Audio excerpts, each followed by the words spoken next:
What is going on, everyone? My name is Boit, and I'm back with some more Age of Mythology, the Titans action, spawning in the leftish, topish side of the map in the blue color.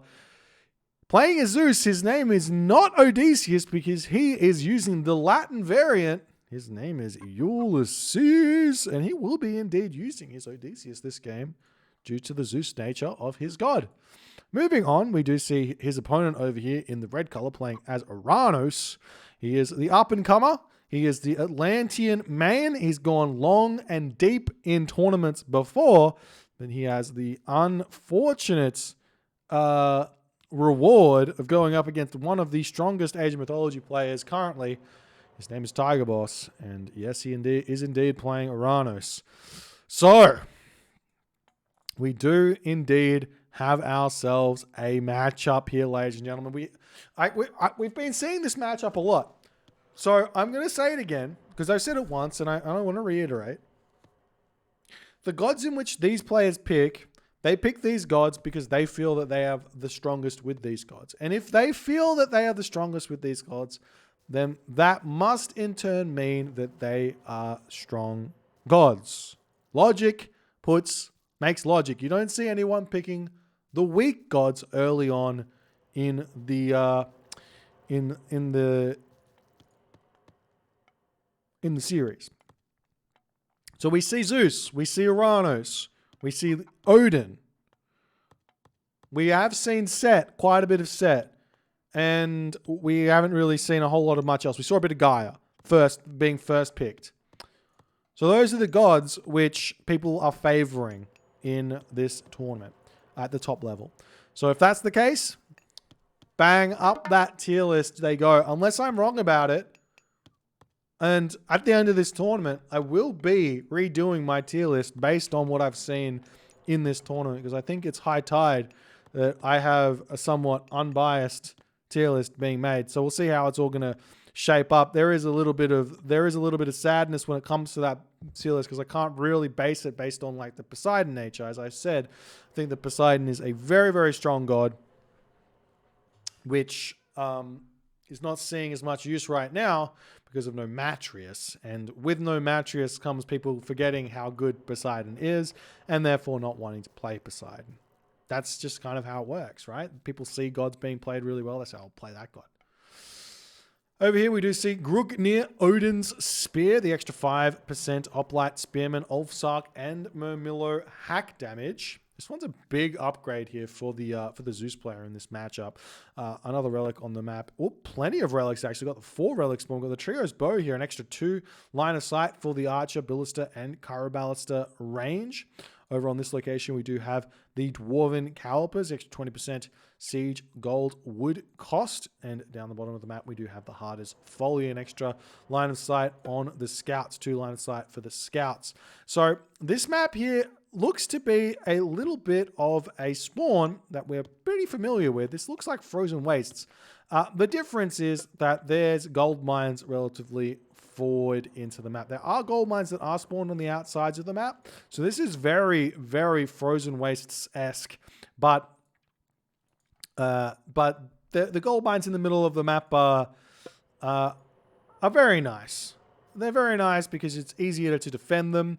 You don't have to worry so much about the fact they can be raided easily. A couple of walls here, and this gold mine is safe. Whereas on the corners of the map, defending this gold mine is going to be really hard. Opponent can raid you from over these trees, pushing this way, pushing this way, pushing this way. It's super open. It's like all these other gold mines are super open as well. So having those gold mines nice and safe, at least on the second one, does change the strategy a little bit here as we're seeing Tigerboss dropping down the military barracks here. Just a military barracks at the start of this game. Oh, and he's dropping down a counter barracks. So no real surprises there. I thought maybe Tigerboss was going to go for something a little bit cheeky there. Maybe like a fast second town center with a handful of Murmillo. Actually, that makes sense. Someone do that. Does that work? Build a couple of Murmillo out, just 3 Murmillo, get your hero, or 5 Murmillo, 6 Murmillo, get your heroes out. Is that enough to defend the early game Zeus shenanigans? I don't know. Prometheans coming in right now. Going to be starting to harass the enemy villages here as Ulysses is on the way through Hermes. A little bit late to the classical age, but should be totally fine here. as he does advance, and see what he's going to go for straight away. There's lots of resources in the bank. Can get himself out his Jason. Can get himself out a centaur, as we do see Ulysses bringing himself the relic back home. And those Prometheans will get taken down very, very fast there by the centaur on the villagers. No harm, no problem. We do see the attack force coming forward now for Tigerboss. Going to be searching for something to attack. And I assume that one of these Murmillos will get immediately bolted here. This is fairly standard for Zeus. As soon as you see those units, bolt one of them and then go about your merry business.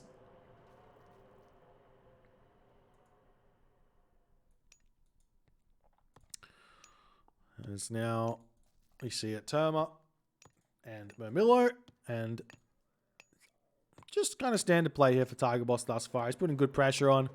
Seeing this stable getting thrown back, but very smart play here from Ulysses, getting that damage done onto the Murmillo here. Exactly what you want to do. Every single second you have an Odysseus attacking an enemy hero in the early game for Oranos is an extra amount of time that your centaur have to get going and be able to defend and start sniping units. Now, we are seeing more centaur getting built. Seems like Ulysses is just a little bit slow here, but he will be getting a touch of damage done here onto that enemy Murmillo. Just getting as many special abilities off as he possibly can. Military Academy getting dropped over on this location here. And the centaur going to be moving forward as this game continues.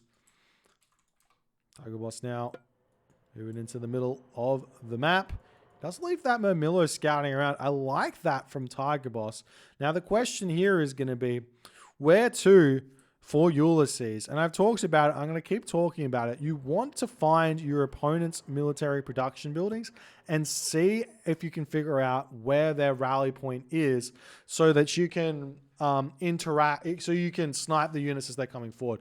Oh, but Tigerboss here has been incredibly greedy. No houses on this location right now for Tigerboss. He's going to be getting harassed off of this food. This is a very, very rare amount of damage that's going to happen onto these citizens. Tigerboss not reacting. He will be losing this citizen, attempting to retreat away. The centaur does start getting targeted down, but now Ulysses retreats away. He is attacking on this position over here. The village is retreating back. The Odysseus is in. The handful of units are out for Ulysses, and Tigerboss kills off a villager and a hippocon, but does lose a citizen himself, just simply on the fact that he was being greedy with mana placement. He does put a mana over on this side, but Ulysses gets lucky there, I would say, as we do see a centaur getting taken out over here as Ulysses retreats back here, and Tigerboss wandering in onto this position does lose a Murmillo here. A hippocon does end up falling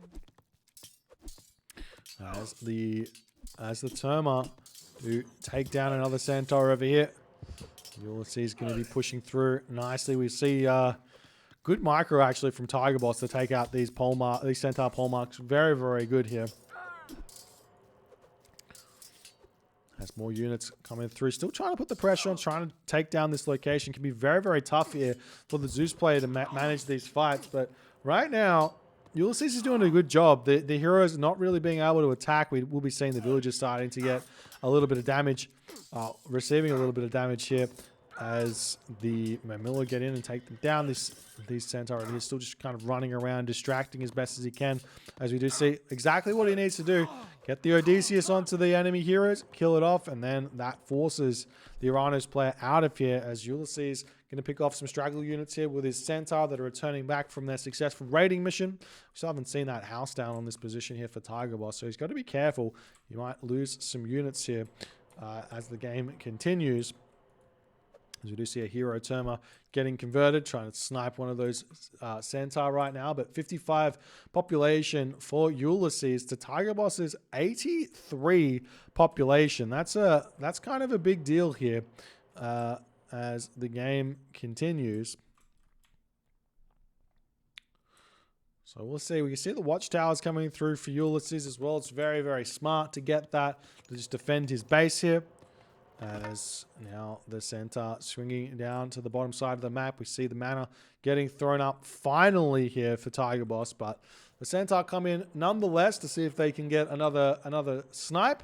He will go after the citizen, see if he can catch his opponent off guard here, but Tigerboss paying attention nicely. So we see another Valor coming in for Tigerboss as these centaur are going to be moving across the map looking for something to target. He's going to find this counter barracks here as it's going to start getting himself medium infantry. The villagers on this position have no manners near them. We will be seeing the Mermilla heroes coming in onto this position. I don't think the 4 centaur quite enough to kill off a citizen there as they does survive, but the centaur are going to get pushed back here as Ulysses making a little move forward with his army. He needs to be careful about where he's going to send those.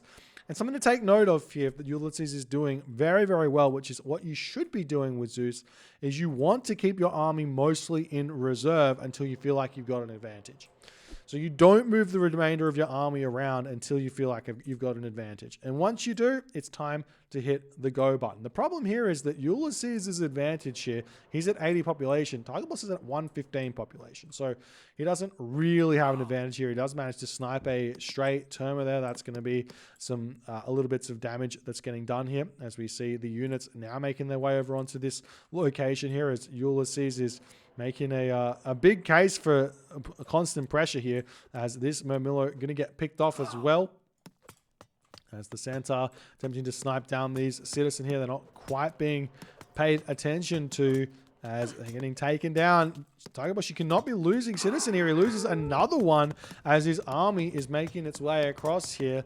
Down, he's got 15 citizen right now, so he's still kind of okay in terms of the differential in villager population, but 15 to 28 seems pretty decent.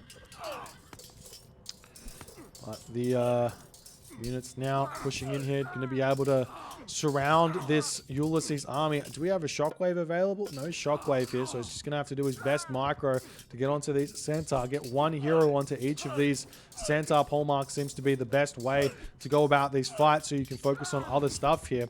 We see another hero, Mermilla, needs to get in onto these centaur as well as more units piling in for Tigerboss. 105 population to 61. Ulysses' army mostly getting taken out here as more hoplites are going to be going down. And I think Ulysses overestimated his abilities here in this fight. I mean, we could see that his population wasn't there, but I think a lot of the time you've got to realize that Greeks, they can't fight the Atlanteans in the early game unless they do severe damage to their opponent.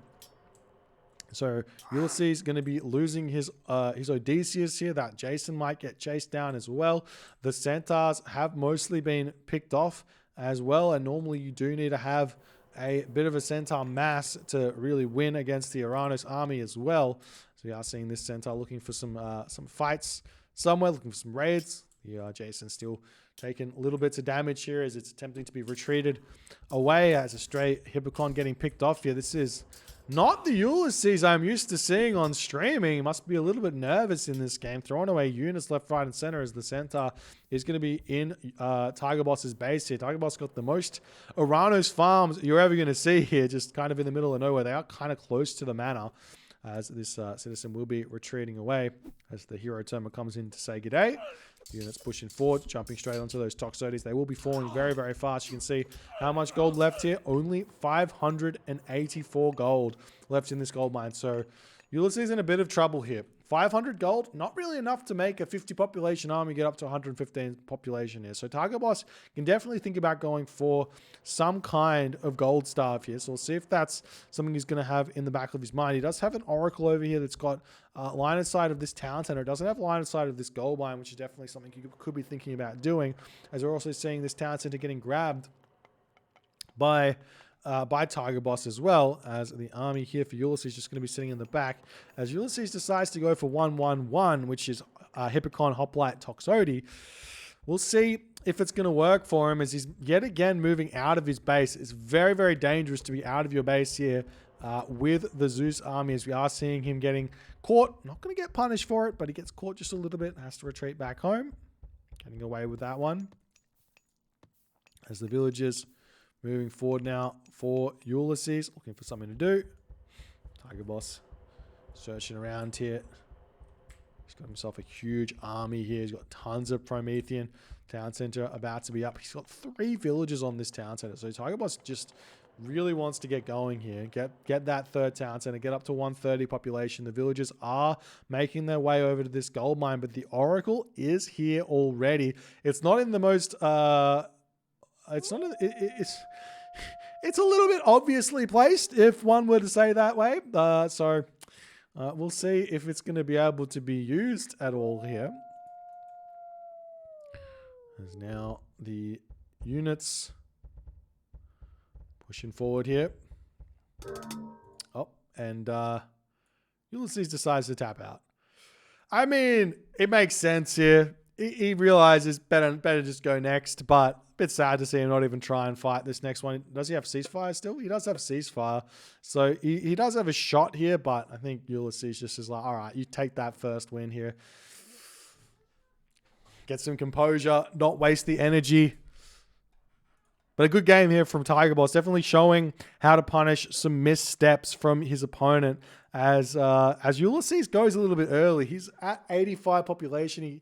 He also upgraded watchtowers, so it's not like he's got like an advantage anywhere in terms of things. He's behind in terms of tech, he's behind in terms of resources and all the other stuff. If we actually take a good quick look at the timeline here of military units falling, which is about 11 minutes into the game, and then we look at the all resource total at 11 minutes into the game, it's 10,000, nearly 11,000 resources to 9,000. So it's about 2,000 resources differential at this period of the game. So you really shouldn't be looking for fights around them. This is when the Oranos economy skyrockets. So you do have to take that into account and just restrict the amount of damage you take. And what Ulysses was doing was perfect. Just run those centaurs around, harass units, try and slow your opponent down and get to the Mythic Age. That's kind of the strategy here for Zeus, but Ulysses just not doing it here. And Tigerboss gets the first win. If you guys enjoyed this game, please consider hitting the follow on the Twitch. If you're on the YouTube, hit that subscribe button, and I'll see you guys in the next game.